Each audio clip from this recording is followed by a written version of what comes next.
Hello दोस्तों, स्वागत है आपका साहित्य मार्ग यूट्यूब चैनल में। आज की कहानी है दुष्ट भेड़िया और चतुर बकरी। एक बकरी अपने 7 छोटे छोटे मेमनों के साथ घने जंगल के किनारे बने एक बड़े से लकड़ी के घर में रहती थी। एक दिन माँ बकरी को गांव के बाजार में जाना था। बाजार उसके घर से बहुत दूर था। घर से निकलने से पहले उसने अपने बच्चों को सावधानी पूर्वक रहने की सलाह देते हुए कहा, मैं भोजन और घर का सामान लेने के लिए बाजार जा रही हूँ। मेरे आने तक किसी और के लिए दरवाज़ा मत खोलना। बाहर खूंखार और भूखा भेड़िया हमारी ताक में बैठा है और अगर तुम उसके लिए दरवाज़ा खोल दोगे तो वह तुम सबको खा जाएगा। इसलिए मेरे जाने के बाद दरवाज़ा बंद करके सावधानी से रहना और एक दूसरे का ध्यान रखना। बकरी के जाने के बाद उसके बच्चों ने कुंडी लगाकर सावधानी से दरवाज़ा बंद कर दिया। उनके घर के बाहर खड़ा लालची भेड़िया ध्यान लगाकर बकरी के बाहर जाने का इंतज़ार कर रहा था ताकि वह छोटे छोटे मेमनों को पकड़ सके। जैसे ही उसने माँ बकरी को घर से बाहर जाते हुए देखा, उसके मुंह में पानी भर आया। अब मुझे मौका मिला इन 7 मेमनों को खाकर अपनी भूख मिटाने का। उसने बकरी के घर का दरवाज़ा खटखटाया और अपनी भारी आवाज़ में बोला, बच्चों दरवाज़ा खोलो, देखो तुम्हारी माँ आ गई है। यह कहकर वह बाहर खड़ा होकर दरवाज़ा खुलने का इंतज़ार करने लगा। मेमने अपनी माँ की आवाज़ पहचानते थे, इसलिए उन्होंने घर के अंदर से ही कहा, नहीं, तुम हमारी माँ नहीं हो। हमारी माँ की आवाज़ तो नर्म और मुलायम है, लेकिन तुम्हारी आवाज़ तो भारी है। हम जानते हैं कि तुम लालची भेड़िए हो, इसलिए तुम यहाँ से चले जाओ। यह सुनकर भेड़िया जल्दी से पास के गांव में गया और वहाँ की दुकान से एक शहद की बोतल खरीदी। अपनी आवाज़ को मुलायम बनाने के लिए उसने बोतल का सारा शहद पी लिया। फिर दोबारा वह बकरी के घर गया और वहाँ दरवाजे को खटखटाते हुए बोला, बच्चों देखो माँ आ गई, दरवाज़ा खोलो।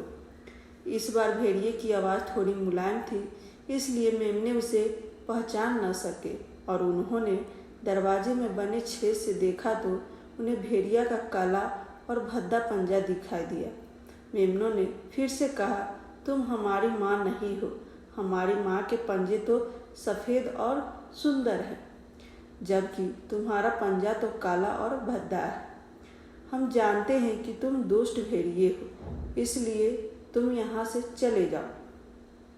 यह सुनकर भेड़िया दोबारा गांव की ओर भागा और दुकान से आटा खरीदकर उसने उसे अपने पंजों पर अच्छी तरह लगा लिया, जिससे उसके पंजे भी सफ़ेद दिखाई देने लगे।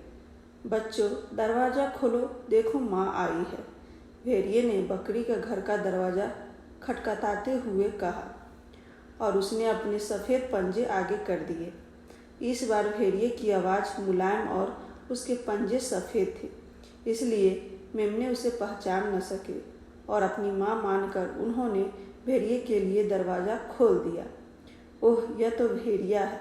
मेमने ने बड़े भेड़िए को सामने देखते ही चिल्लाया और खुद को छिपाने के लिए घर में यहाँ वहाँ भागने लगा। एक मेमना पलंग के नीचे जा छिपा तो दूसरा बाथरूम में, तीसरा पर्दे के पीछे और चौथा दरवाजे के पीछे, पांचवा मेज के नीचे और छठा रसोई में। लेकिन वे सुबह दुष्ट भेड़िए की नज़र से बच न सके और उसके कब्जे में आ ही गए। 7वां मेमना बड़ी सी घड़ी के पीछे जा छिपा, इसलिए वह भेड़िए की नज़र से बच गया। 6 मेमने को अपना शिकार बनाने के बाद भेड़िया अपना मुंह पोंछते हुए वहाँ से चला गया। जब बकरी अपने घर वापस लौटी तो घर का दरवाज़ा खुला हुआ है और पूरा घर बिखरा हुआ था। घर की ऐसी हालत देखकर बकरी डर के मारे जोर से चीख पड़ी, मेरे जाने के बाद यहाँ क्या हुआ? डर से चीखते हुए बकरी ने मेमनों को आवाज़ लगाई, तुम सब कहाँ हो मेरे बच्चों, जल्दी से मेरे पास आओ। यह सुनकर बड़ी घड़ी के पीछे छिपा मेमना डरते डरते बाहर निकला और उसने अपनी माँ को सारी बात बताई। मेमने की बात सुनकर बकरी मेमने से बोली, तुम चिंता मत करो, जल्दी से मेरी कैंची, सुई और धागा लेकर आओ। मैं जानती हूँ कि वह लालची भेड़िया कहाँ है और मुझे अपने बच्चों को उससे कैसे बचाना है। फिर वे दोनों नदी के किनारे गए। तुम कभी चैन से नहीं सो पाओगे, बकरी ने कहा और अपने बच्चे से बिना शोर मचाए कैंची देने के लिए कहा। उसने कैंची से भेड़िए का पेट काटा, जिससे 6 मेमने जल्दी से कूदते हुए भेड़िए के पेट से बाहर निकल आए। वह भेड़िया इतनी गहरी नींद में था कि उसे कुछ भी पता न चला। मेमनों के बाहर आते ही बकरी ने अपने बच्चों से कहा, इसके जागने से पहले ही जल्दी जाओ और कुछ बड़े बड़े पत्थर उठाकर ले आओ। अगर यह पहले जाग गया तो हम सबके लिए बहुत मुसीबत हो जाएगी। अपनी माँ की बात सुनते ही मेमने भाग कर गए और आसपास बड़े बड़े और भारी पत्थर उठा लाए। बकरी ने सावधानी से उन पत्थरों को भेड़िए के पेट में डालकर उसे जल्दी से सिल दिया, जिससे भेड़िया का पेट फूलकर बहुत बड़ा और मोटा हो गया। बकरी ने अपने बच्चों को चुप कराते हुए कहा, सब शांत होकर देखते रहो कि अब इस दुष्ट भेड़िए की क्या हालत होती है। उनके जाने के बहुत देर बाद भेड़िए की नींद खुली। आहा, आज मैंने कितने दिनों बाद इतना मज़ेदार भोजन किया। मैं कब से उन नर्म मेमनों को खाना चाहता था और आज मेरी वह इच्छा पूरी ही हो गई। उसने खुद से कहा और पानी पीने के लिए नदी की ओर चल दिया। ओह, मेरा पेट शायद कुछ ज़्यादा ही भर गया है, इसलिए मैं चल ही नहीं पा रहा, लेकिन मुझे प्यास भी बहुत लगी है। मुझे लालच में आकर एक साथ सातों को मेमनों को नहीं खाना चाहिए था, भेड़िए ने कहा और धीरे धीरे वो पानी पीने के लिए खिसकते खिसकते नदी की तरफ गया। जैसे वह पानी पीने के लिए नदी की तरफ झुका, उसके पेट में भरे भारी भारी पत्थरों के भार के कारण वह लुढ़क कर नदी में गिर पड़ा और नदी की गहराई में डूबता चला गया।